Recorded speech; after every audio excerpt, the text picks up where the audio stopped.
Welcome back to some more battles. We are in the open Great League again. Today, we are going to be using the Furret paired with the Dedenne and the Fearow. Interesting team here. We are going to run the Trailblaze and Brick Break Furret version. So, luckily we have some super effective moves to throw at the Stumpfist. Stumpfist is electing to stay in, so this is an indication maybe this Furret is decent to the backline. Let's see what happens. We are just gonna go for this brick break here, and it doesn't KO. Wow, that is quite unfortunate because we did have Trailblaze available. We do get the energy on the Fearow, and is it gonna come in handy? Okay, so you can see they were running the double ground, and that's kind of why they didn't want to switch out. The Furret was going to be pretty decent against it as well. We shield the potential rock slide, and there you go. It looks like Fearow was going to be good against the jelly, but also our Furret was also good against their backline. This matchup here is going to force us to switch back into the Dedenne.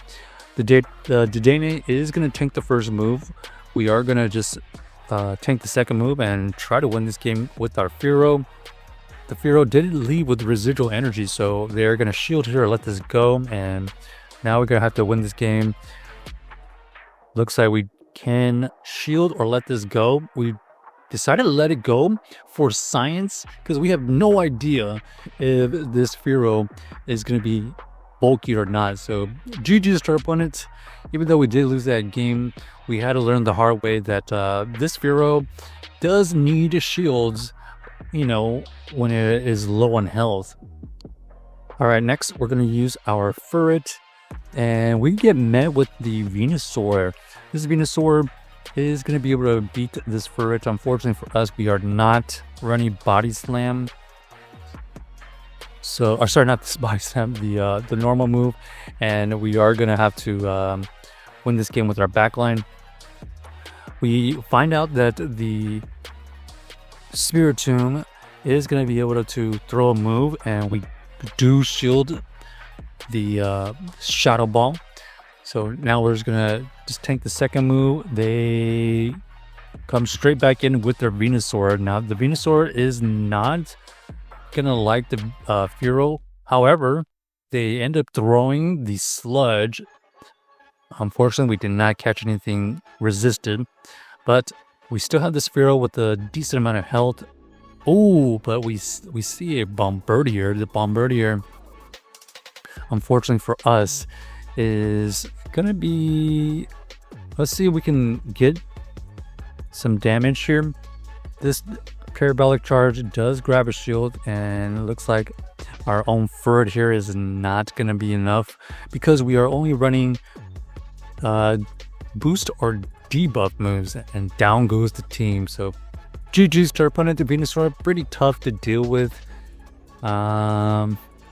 Maybe if we had caught a move somewhere would have been better for us. Terrible lead. We're gonna go straight into the Fearow. The Fearow is gonna tank the first move. They are running Ice Punch, and we end up seeing the Dunsparce. This Dunsparce, wow, these drill packs are adding up quite a bit, so much so that we end up grabbing a shield. Our opponent does farm down, unfortunately, and now they have a ton of energy. Luckily, we are avoiding the Dedenne Dunsparce matchup, but they actually swap out, and now we're going to have the Dedenne into the Medicham. This is significant because now we have a chance to boost and potentially leave with a ton of energy because we know one Parabolic Charge doesn't quite KO. Ice Punch is going to get used again, and now there's a great opportunity to farm down. No farm down. However, we are going to have a ton of energy, so if they decide to come back in with their Dunsparce, we are going to be able to take them out after shielding. They actually shielded. Okay, so now we get to another Parabolic Charge. This will definitely take out the Dunsparce, and now we're boosted like crazy. We get to another Parabolic Charge. This will do significant damage to the Lapras, and because we're so boosted, we can survive those sideways much easier. Here goes another parabolic charge, and down goes their team. So GG to our opponent, able to win that game off of a terrible lead. That Dedenne absolutely went crazy, mainly because they allowed us to get that ramp up with their Medicham. Here we are going to stay in. We unfortunately don't have any of the charge moves that are really good against this thing. No super effective moves. All we have is debuffing moves, but it looks like we do survive one sky attack, which is pretty nice because now we get to another brick break, and the sucker punches adds up so much that they are in the low red. We decided to go into the Furret. Oh, but our opponent looks like they lagged out because they definitely had a move, right? Okay, so it looks like our opponent is unfortunately hit with the lag bug. And let's think about this. If they had Empoleon in the back, our Dedenne had an opportunity to win there. Oh, but unfortunately, yeah, they actually had probably the advantage, especially since they had a mirror back in the back. Our best case scenario was shielding our Fearow, farming down the Altaria, and then have some way to take out that Empoleon. But if we're being totally honest, we probably would have lost that game. This lead here is better for us because we are running Brick Break. We do shield the first move, and now we're gonna fire off this Brick Break.